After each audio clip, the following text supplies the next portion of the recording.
This video is for informational purposes only. Use your best judgment and plan accordingly to your best ability within this scenario. This is Urban Sentinel, and let's get into it. CBRN, chemical, biological, radiological, nuclear.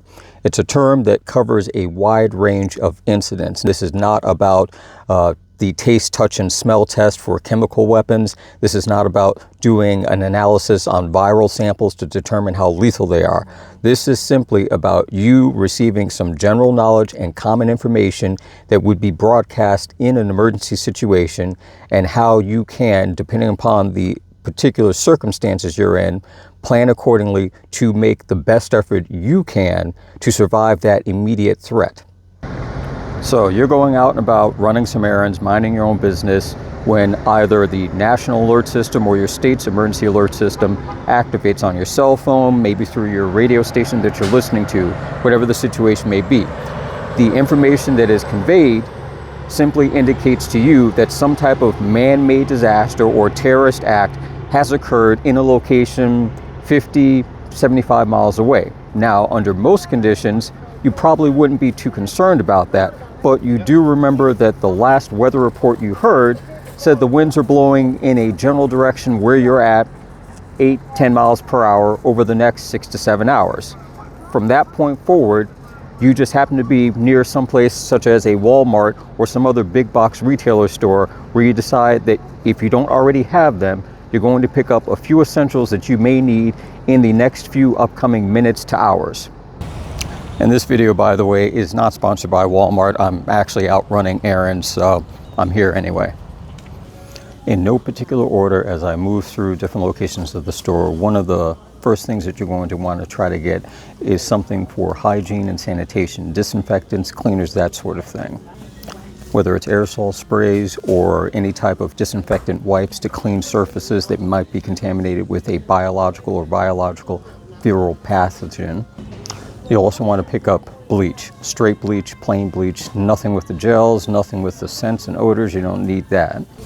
Get yourself a simple little 5-gallon or some type of bucket, and you want to get a scrub brush. Even if it's just for toilets, the purpose being is that you fill the container up with some dish soap, some of the bleach, and use the scrub brush to scrub off outer clothing, things like that that you're wearing. Now, with that being said, depending upon what the exposure is, what the element or threat is, you make the determination. In some cases, you may have to ditch your clothing altogether and, just go freestyle until you can get on some other clothing that has not been exposed to whatever the potential contaminant or hazard is. If you have some type of in-house air purification system and you have a backup power source to run it, definitely you want to be able to grab extra filters to keep the air from building up bacteria and things like that if you're going to be in a closed-in environment. And with that being said, water filtration as well, whether it's a pitcher or you've got some type of inline whole house system, you want to be able to make sure that it's new, up to date, and ready to work. So in the event that systems get shut down or possibly compromised, you stand a better chance of maintaining a certain level of health until you can come up with an alternate source. Another key thing, drop cloths, plastic drop cloths, different sizes, different thicknesses, but get as many as you can. And along with that, you're going to need tape. Painter's tape, 2-inch wide duct tape, whatever you can get your hands on, because you're going to, in most cases, have to seal up your interior of your house, your apartment, even if it's narrowing it down to just 1 or 2 rooms. You want to be able to utilize the plastic sheeting and the tape to close off the areas that could get drafts and air circulation through them. Another thing to consider, rain suits, tops and bottoms. They can be used effectively as a temporary biohazard suit to keep the immediate contact of particles off of you. Now, of course, that means you need to have boots, gloves, and some type of face covering or mask to ensure that you don't get any contaminants directly on your skin. But something like this could be very useful for you. Obviously, flashlights, lanterns, that sort of thing, because you don't know how long you're going to be without power if power's gone out, or you may be in a situation where it's darkened, and of course, it's a lot harder to do things in the dark when you can't see. So always being able to have 1 or 2 around you, possibly one with a headlamp, so you can work hands-free if you need to. Now, I mentioned before keeping your face covered. Any type of dust mask is better than nothing, and any type of goggles, again, better than nothing. What you want to be able to do is limit the contact that your skin could have to some type of biological or viral pathogen, or just some chemical irritant or agent, or any type of radioactive material.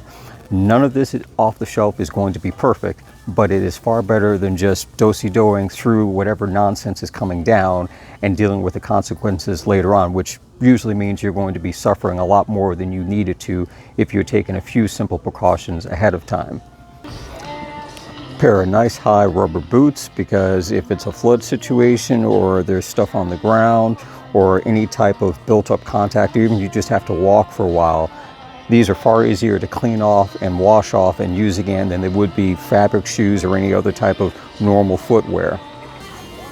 Garbage bags, food storage bags, it is exactly what it's for. Storing any of your emergency foods that you may have on you in case you have to pack up and go.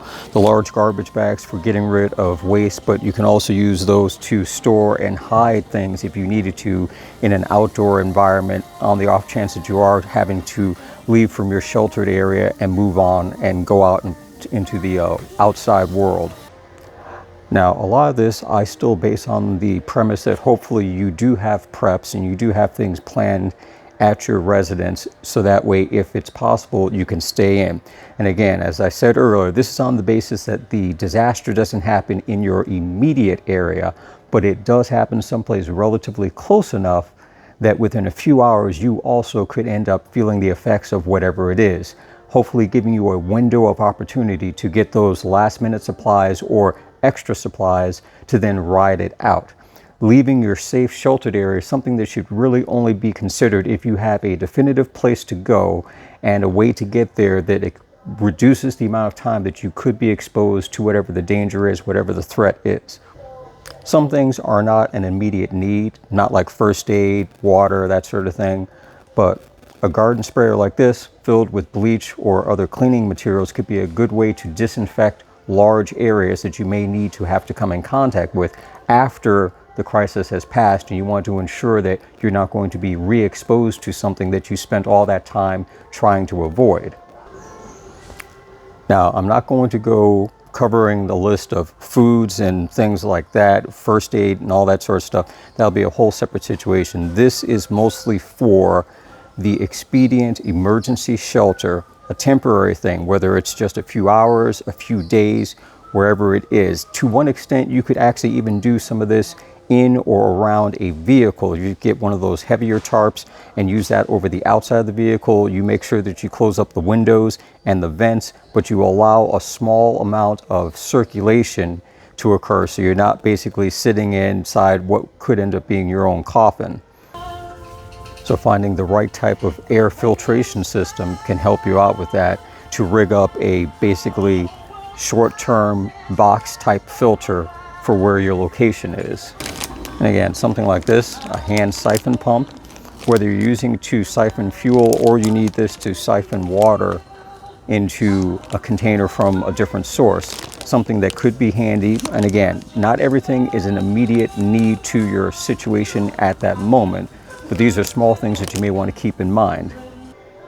Now, I've got two videos. One of them goes into also additional detail on making an emergency shelter in a crisis situation that you really have no control over, but you have the opportunity to do something, and another one that goes over the types of foods and water and your whole setup situation for your survival pantry of things that you need to consider. If you check those two out, this will kind of wrap everything all together into one large package. So if you're just starting out in prepping, if you're new to this emergency preparedness world that we're living in, this will help you get moving in the right direction, and it'll help hopefully give you better ideas on what you can do to make your individual situation work for you. You always need to work within your capabilities, but look for new ways to improve the skills that you have.